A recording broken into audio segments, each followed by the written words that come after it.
but you can see what happened. You can hear what happened. You can feel what happened. And you can have a coding in there of your identity at that point in time.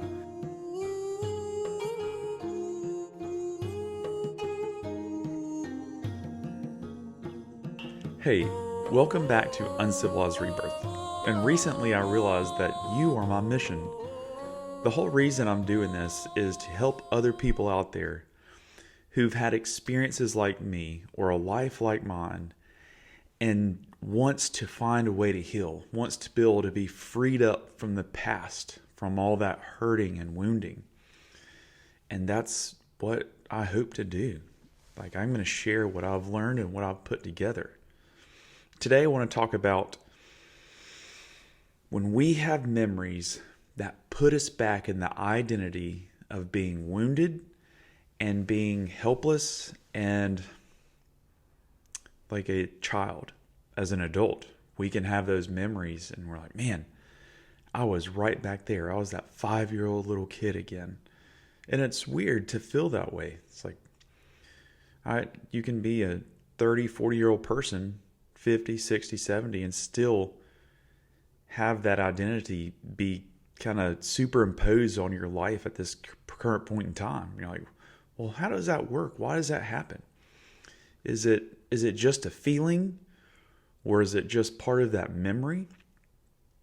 And what is that? And so I did a deep dive myself, and I've learned when you seek, ye shall find. And that's not to be like biblical whatsoever. That's just what I've learned. When you seek for the answers with questions, you find them. And I would ask myself, like, why do I feel like this little child around this person? Why do I feel so helpless and vulnerable around this person? And for me, it was my father. For many years, when he would be around me, I went back to this helpless little child that felt totally inept around him. Because when I was like 5, the way he treated me, I was helpless. I was inept. But here's what happens. I did a deep dive and tried to understand this. When trauma occurs from specific person to young person, and your soul is in that body, that trauma basically is taking a brand and just searing in that age and that feeling and all of the stuff that goes along with that for years whenever you access that memory. So it's this huge traumatic memory mashed into a small period of time. And so that coding is very, very amplified on the age, the vulnerability, the weakness, and feeling just so little. So then when that memory plays in our minds, that is a coding in that memory. Not coding, but a coding, a code that plays. And basically in your human existence, that code plays and your spirit identifies that coding of this is how I feel and this is how I identify right now. Or the body identifies, or the mind, or the energy body. And it's a coding that is readable from your spirit. So when you see that person, you're like, man, I just went back to a childlike state. Trauma, side note, this is messed up. But there are lots of people in this world that understand on a deep level what trauma does to a child and how triggering them back to that initial trauma will put them back into a state of compliance because that coding gets played and it gets put back on the reel, basically the character reel of I'm 5, I'm vulnerable, I'm helpless, and I'm scared.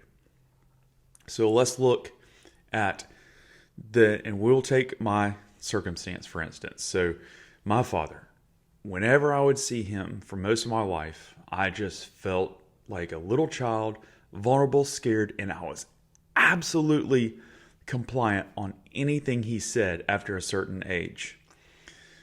Because I was deeply, deeply terrified of him for what I knew he could do to me. And so, yeah, I was terrified of him. And that never registered as an adult of like, wait, I'm a soldier. I'm stronger than him. I'm faster than him. I'm far more educated. I have all these skills that he does not have. Like he is in no way comparable to me in my capabilities. But still, I would go back to that childlike phase in my mind, or that identity. And I know that happens for a lot of other people also. And it's just frustrating. You can't shake it. So let's get into this. So you have a memory, and then there's these codings in there. So the memory is basically a file that gets put away. But if you have a traumatic event, it has to code in terror, the pain, the sensory pain, the screaming, the being scared, the age. Then it has to code in also what it sees. Like, so it's like a video being recorded also. And all that like, let's call it metadata of all those other things that go along in there. But also what this is a recording to access at a later date for the body to know what to do when this circumstance comes up again. So it's like you're a little child, you're breathing fast, you're screaming, you're scared, you're crying, you feel helpless, you feel like a child, you're in a child's body, and all of that's getting coded in. And you're seeing all this three-dimensional stuff getting recorded. And all of that is compiled into a few moments. If the trauma happened like really fast, but it's just so much and so overwhelming, that's a lot of coding to go in one memory. It's like, where does this get stored? Okay, we'll store it here. And then it's like, you can't pull out everything every time. So it gets to the point, and with the memory, it's like you can't pull out. The brain will repress really well, but still parts of that coding will play out. Of like feeling like a child, feeling helpless, feeling worthless, feeling scared when you see this face. Because now the brain is a great processing unit. It's like identify face. What do we identify with this? Oh shit, we know this face will do this shit to us. So the last time we panicked, we freaked out. But what's the best thing to survive? Just do whatever they want. Because now the brain has become so good at figuring out like the teeny tiny signs that will lead this person to treating us the way we did before. So we, in our protective mode, the brain is so great. It's like, I'm going to do everything possible for this person to avoid these actions that we know lead to this. Okay, so we're an adult. And we see these people or this person, and we go back to that identity of feeling like a child and feeling like helpless. And I'll give you an example. One time I went and visited my father. I was about 32, and I was wearing some sweet jeans. They had some holes in them, and he walks in the room, and he's like, I don't like jeans with holes in them. Here's a good pair, and he tosses them at me. You know what I did like a little bitch? I stood up. I walked out of the room, and I was visiting his house. I went in there, and I changed them, put them on, and came back.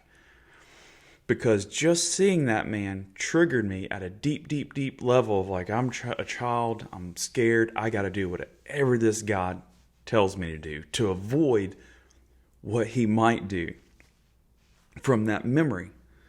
But it puts me in that state. And so like for weeks, I just felt like pathetic. I was like, what the crap? Like, I just obeyed him. Like, and I felt disgusted, like just disgusted, because I was like, I just went in there and changed my pants like I'm a child being told what to do when I'm a soldier.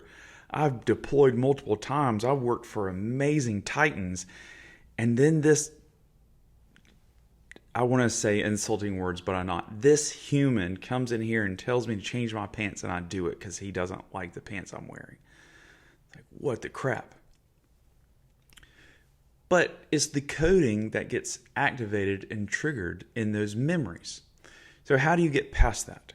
How do you get to the point where if you want to access that memory or that story, that you access it and you feel empowered. You feel your age. You feel healed. You feel whole. And it's like, I read this and it gives me strength versus read this and it makes me feel weak.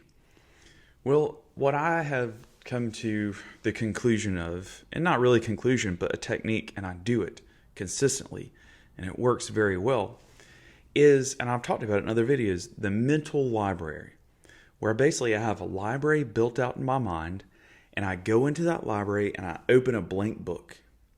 And then what I do is, as that memory plays, I start looking, I translate it like, okay, what are the words that'll describe this scene that's going on? So then in my imagination, I write out in my handwriting the brief words that explain what's going on. So I'm creating a new memory of me reading this story. And now, like, I am taking full control of this memory. And my identity is that I feel myself in, is that I feel myself as I'm whole, I'm completely healed, and I am in charge of my story. Like, I am in charge of what plays in my brain and what meaning it has. So as I sit there and I rewrite those stories in my mind, what I do is I close that book up, and I don't have to write all the words out. I just write enough out, like, it made me feel like this. This person was wrong. I validate myself. It's okay to feel this way. And then I go into a little more detail of what the story was. Then I close the book and I put the book away. And what the brain does, it'll start developing neural pathways to access or put those memories away. Because when you have, and it's following your imagination and your thought process.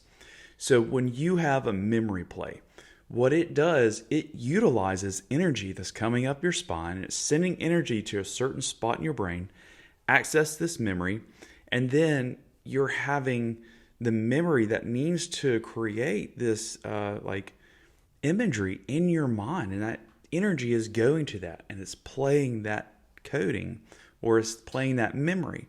And with that memory, there's so much depth to it, because this is an amazing processing unit. When you start viewing it as a computer, then you stop viewing the brain as who you are, and then you start mechanically viewing it for what it does. So it can pull out this file that is a playback version of three-dimensional things. Like, you don't see 3D, but you can see what happened. You can hear what happened. You can feel what happened, and you can have a coding in there of your identity at that point in time. So in this video, what I'm talking about is when you sit down in your mental library and you write in that book, when you write that book and that story, you're basically taking that coding and you're reducing the coding to as little as possible. This coding will be very, very little. So the writing does not take nearly as much processing power to play back.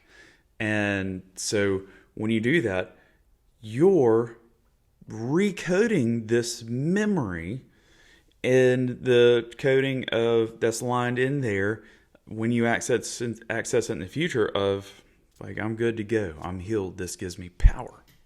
So if you read in a book and you read the words, and then you see the stuff get created in your mind, you're just doing this backwards in your mind. And you're taking all this heavy-duty memory and you're converting it down to, like, words that are written in your mind. So now when your mind views this, it feels as if it's reading a book. So when we actually read a book in 3D out here in the world, like, we populate that stuff, we kind of see it, but it doesn't affect us in, like, the deep way of, like, actually, if it actually happens to us. So that's what's happened. It's like we're looking at it as a story in a book and just taking all that heavy duty coding and just bringing it down to, like, its core. It's like, let's say you have, like, these brand new websites with just tons of coding on it. just lots of JavaScript, all this stuff if you look behind the doors on it. But if you go back 20 years, HTML was super simple, and it was just like this super simple coding that popped up, and it was a very simple website. And so that's what you're doing, is you're taking this heavy duty coding and you're bringing it down as simple as possible. And what that does is, like, it gives you the power and the ability. Every time that memory pops up and you don't want it to, you immediately open that book and you start adding to the story. A few words at a time, then close it and put it away. Your brain is going to create neural networks that follow that, the way it works. So eventually, when that memory pops up, it's like, oh, it immediately turns into words, and then it gets put away. So instead of just like, this memory's playing, it's flooding thoughts, it won't happen, you gain control of your memories and how they're accessed and when they're accessed. I hope that helps. I mean, in this video, I'm going to keep going more in depth about this. Next video will be a little different. Anyway, I hope you enjoyed it. I hope you try this. Just give it a try. You have nothing to lose whatsoever, except the only thing you have to gain is gaining control of your mind. Roadhouse, Spiritual Heart. I'm ending the video now.